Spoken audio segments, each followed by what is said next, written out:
Good morning बच्चों। तो अपना संकल्प के चैनल पर देखते ही देखते हम लोग 12 क्लास के मैथ में 4 चैप्टर को पढ़ लिया है। बच्चों, इस चैनल के माध्यम से आप लोग जो शिक्षा हासिल कर रहे हैं और कैसा महसूस कर रहे हैं, इसको आप कमेंट के द्वारा जरूर स्पष्ट करें और उसे लिखें ताकि आपकी भावनाओं से हम अवगत हो सकें। यदि आपको हमारा वीडियो पसंद आता है तो उसे जरूर लाइक करें और सब्सक्राइब करें और शेयर करें ताकि और भी बच्चों को इसका लाभ प्राप्त हो सके और आपको भी सूचनाएं ससमय प्राप्त होता रहे। तो बच्चों, आज हम लोग एक नए चैप्टर जो मैथ का 5वां चैप्टर है, जो कि है सांतत्य एवं अवकलनीयता, वह आज हम लोग शुरू कर रहे हैं। तो बड़े ध्यान से इस चैप्टर को आप लोग समझें, क्योंकि फर्स्ट क्लास जो होता है किसी चैप्टर का वह बहुत ही महत्वपूर्ण होता है। तो यह जो सांतत्य एवं अवकलनीयता है, कंटिन्यूटी एंड डिफरेंशिएबिलिटी, इस चैप्टर में जो पहला सांतत्य है, कंटिन्यूटी है, इसको हम लोग समझे। सबसे पहले जो सांतत्य है वह संतत शब्द से बना है, कंटिन्यूअस शब्द से बना है। जैसे किसी तार में इलेक्ट्रिक फ्लो करता है और यह कंटिन्यूटी में फ्लो करता है, उसी तरह से हम लोग गणित में किसी चीज की कंटिन्यूटी या सांतत्य को हम लोग चेक करते हैं। तो इसकी परिभाषा है कि वास्तविक संख्याओं के उपसमुच्चय पर यदि f एक वास्तविक मान का फलन है और c इसके प्रांत में है, c जो है इसके प्रांत में है, तब f बिंदु c पर, यहां ध्यान देंगे, बिंदु c पर संतत फलन होगा यदि limit x tend to c minus fx बराबर limit x tend to c plus fx बराबर fc। और इस चीज को हम लोग LHL से व्यक्त करते हैं और इसे हम लोग RHL से व्यक्त करते हैं। इसका फुल फॉर्म होता है left hand limit, left hand limit, और यह जो है आपका RHL, यह हुआ right hand limit, left hand limit and right hand limit. तो आपका लेफ्ट हैंड लिमिट और राइट हैंड लिमिट क्या है वह देखिए, यहां पर संकेत दिया गया है। यह आपका fx जो है फलन है और लिमिट का मतलब होता है सीमा, आप किस सीमा तक इसको देख सकते हैं, और c माइनस यह जो है लेफ्ट हैंड साइड के लिए है और c plus right hand side के लिए, और c का मतलब है वह बिंदु पर। आप इसको ऐसे समझें जैसे यहां पर कोई बिंदु है 2 और इसको इस साइड से हम यदि अप्रोच कर रहे हैं तो यह लेफ्ट हैंड है, और इधर से यदि कोई चीज अप्रोच कर रहा है तो वह राइट हैंड है। तो यदि हमको किसी बिंदु पर कंटिन्यूटी चेक करना है, जैसे मान लिया जाए हमने बिंदु जो है 2 पर कंटिन्यूटी चेक कर रहे हैं, तो ठीक बिंदु 2 के पहले यहां पे चेक करेंगे और फिर ठीक बिंदु 2 के बाद में चेक करेंगे और बिंदु 2 पर भी चेक करेंगे। यदि हमको ठीक बिंदु 2 के पहले का जो पॉइंट है वहां पर, बिंदु 2 पर के पॉइंट पर और उसके ठीक बाद तीनों जगह मान यदि समान प्राप्त होता है, यदि इक्वल प्राप्त होता है, तब हम क्या कहेंगे कि यह जो फलन है वह बिंदु 2 पर कंटिन्यूअस है, मतलब लगातार है। तो बच्चों, आप लोग देखे होंगे जैसे इलेक्ट्रिक का कोई तार रहता है तो कैसे उसको चेक करते हैं कि उसमें करंट फ्लो कर रहा है कि नहीं कर रहा है। तो टेस्टर से हर पॉइंट पर चेक करते हैं, यदि यहां पर करंट आ रहा है और यदि यहां पे करंट नहीं आ रहा है तो इसका मतलब है कि इस बीच में कहीं ना कहीं कुछ गड़बड़ी है, और इस प्रकार हम लोग उसके फॉल्ट का पता लगा लेते हैं। ठीक वही चीज है यहां पे कि यहां जो बिंदु 2 पर यदि हम सांतत्य की जांच करते हैं तो ठीक उसके पहले और ठीक उसके बाद और उस बिंदु, तीनों जगह उसका मान का पता लगाते हैं कि तीनों जगह उसका वैल्यू सेम है कि नहीं। अब देखिए, जैसे 2 के ठीक पहले जो आपका लिमिट है, लिमिट जो लिख रहा है कि limit x tends to c minus, इसका मतलब है कि जैसे सी बिंदु पर यदि हम देखेंगे तो सी माइनस का क्या मतलब होता है, उसके ठीक पहले, जैसे 2 है तो 2 के ठीक पहले का पॉइंट का मतलब हुआ जैसे 1.999, वह लगभग 2 है लेकिन 2 से थोड़ा सा क्या है, छोटा है। तो इसको लिमिट सी जो है, सी माइनस का मतलब हुआ कि सी पर चेक कर रहे हैं और सी से थोड़ा सा छोटा है। यह माइनस जो चिन्ह है यह बतलाता है कि सी से उसका मान कुछ छोटा है। ठीक उसी प्रकार जब 2 के इस साइड मतलब राइट हैंड में हम यदि चेक करें और ठीक उसके बाद के पॉइंट को देखें तो 2 के ठीक बाद 2.001 यह आपका जो मान है वह 2 के ठीक बराबर लगभग है लेकिन 2 से अधिक है। तो यह राइट हैंड लिमिट यानी x tend to c plus को व्यक्त करता है। c प्लस का मतलब c के लगभग मान है लेकिन c से थोड़ा अधिक है, और fc का मतलब तो आप ही समझ ही रहे हैं कि ठीक c पर कितना मान है। तो यदि यह तीनों मान समान आता है तो इसको हम लोग कहते हैं कि बिंदु C पर फलन जो है समतत है यानी कि कंटिन्यूअस है। अब जो यह LHL है इसी को दूसरे रूप में कैसे लिखा जा सकता है, तो इसको हम लिखते हैं f a माइनस 0।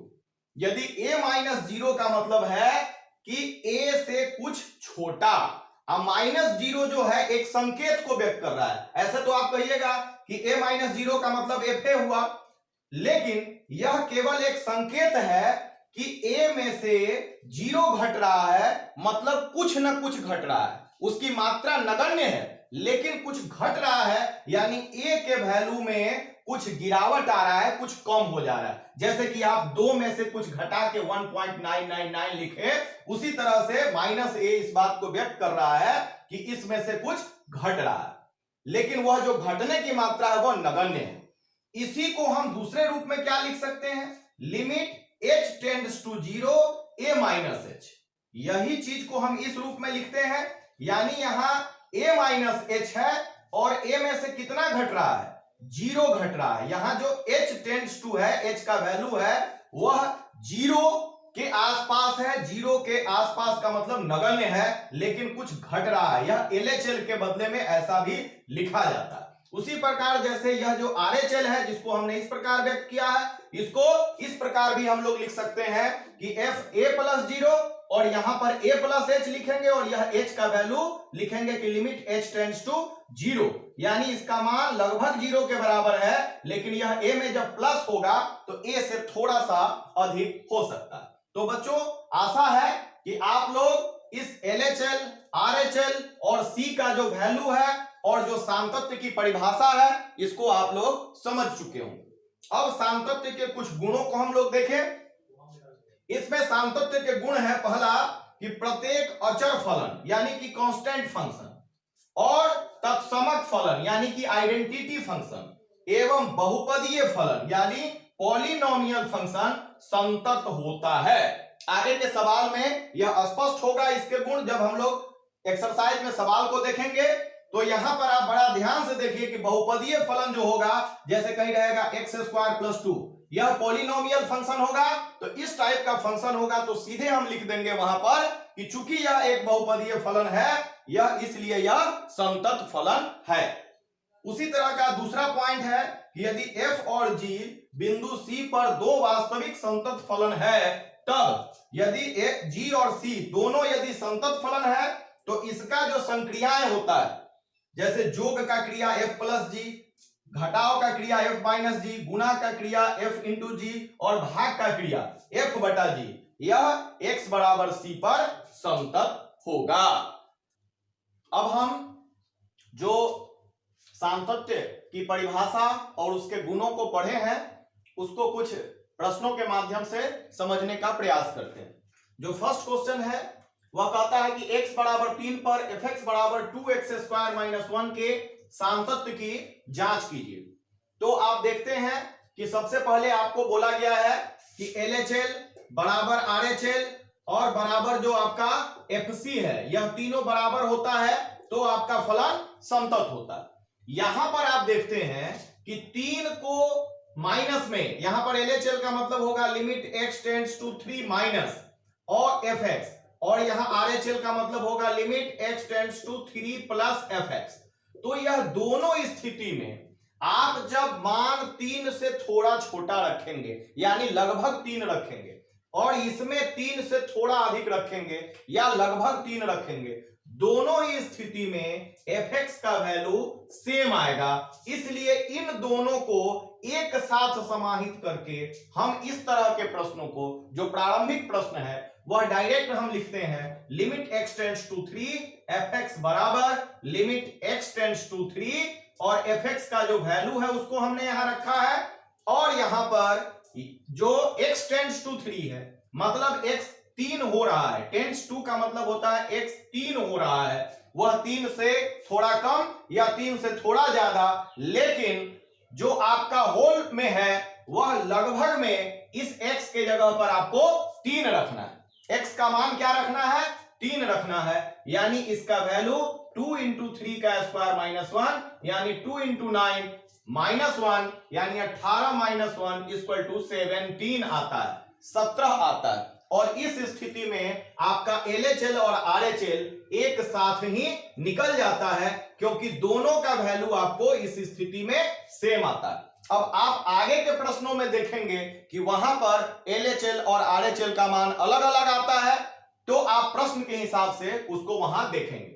फिर जब यह दोनों निकल गया LHL और RHL, तब हम F3 यानी x बराबर 3 पर इसका वैल्यू कैलकुलेट करेंगे, यानी जो फलन है fx बराबर 2x स्क्वायर माइनस 1 उसमें x के जगह पर आपको 3 रखना है, तो इसका भी मान आपको 17 प्राप्त होता है।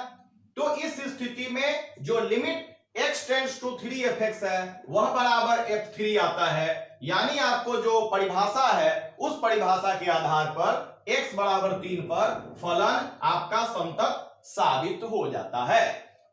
अब एक दूसरे प्रश्न को देखते हैं कि निम्नलिखित फलनों के सामतत्व की जांच कीजिए। ये सारे प्रश्न आपको एक्सरसाइज जो एनसीईआरटी की बुक है वहां से लिया गया है और ऐसे प्रश्नों का चयन किया गया है ताकि आपके इस कॉन्सेप्ट है यानी सामतत्व का कॉन्सेप्ट है वह आपको स्पष्ट हो सके।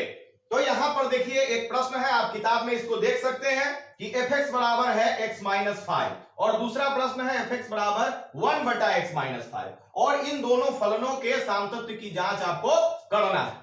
तो आप इस प्रश्न में देखते हैं कि आपको जैसा कि सामतत्व के गुण में हम लोगों ने पढ़ा है कि यह एक बहुपदीय फलन है, तो इस तरह का फलन यदि आपको दिया रहेगा तो आप सॉल्यूशन में लिखेंगे कि चूंकि यह एक बहुपदीय फलन है अतः x सदस्य है r मतलब रियल नंबर के प्रत्येक बिंदु पर फलन समतत्व है। आप केवल एक लाइन में लिख देंगे और इसका उत्तर हो जाएगा कि यह प्रत्येक बिंदु पर समतत्व होगा।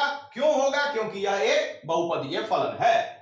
अब दूसरे प्रश्न को देखते हैं, fx बराबर 1 बटा x माइनस 5, यह भी एक बहुपदीय फलन है, लेकिन आप जानते हैं कि किसी भी परिमेय संख्या का हर जो है वह शून्य नहीं हो सकता, यानी यहां पर जो x माइनस 5 है यह कभी भी 0 इसका जो मान होगा वह परिभाषित नहीं होगा। यानी क्या हुआ कि x का वैल्यू आप 5 नहीं ले सकते हैं, जैसे ही 5 लेंगे x का वैल्यू तो 5 माइनस 5 बराबर 0 आता है। तो हम क्या लिखेंगे कि चूंकि x बराबर 5 पर फलन परिभाषित नहीं है, तो जिस बिंदु पर फलन परिभाषित नहीं है उस बिंदु पर फलन समतत्व भी नहीं होगा। तो हम लिखेंगे इसलिए x बराबर 5 पर फलन समतत्व नहीं है, परंतु x सदस्य है r माइनस मझली कोष्ठ में 5, मतलब कि प्रत्येक बिंदु पर रियल नंबर के प्रत्येक बिंदु x के लिए यह फलन समतत्व होगा, केवल एक बिंदु छोड़कर। कौन सा बिंदु? यानी x बराबर 5, यह मझली कोष्ठ में 5 का मतलब है इस 5 के इंडिविजुअल मान को छोड़कर सभी बिंदु के लिए, प्रत्येक बिंदु के लिए लास्ट में लिखेंगे कि फलन समतत्व है। तो बच्चों अब आगे के क्लास में अन्य प्रश्नों के द्वारा इसके कॉन्सेप्ट को और अच्छी तरह से हम लोग समझेंगे। आप लोग इसी प्रकार इसके वीडियोस को देखते रहें। धन्यवाद।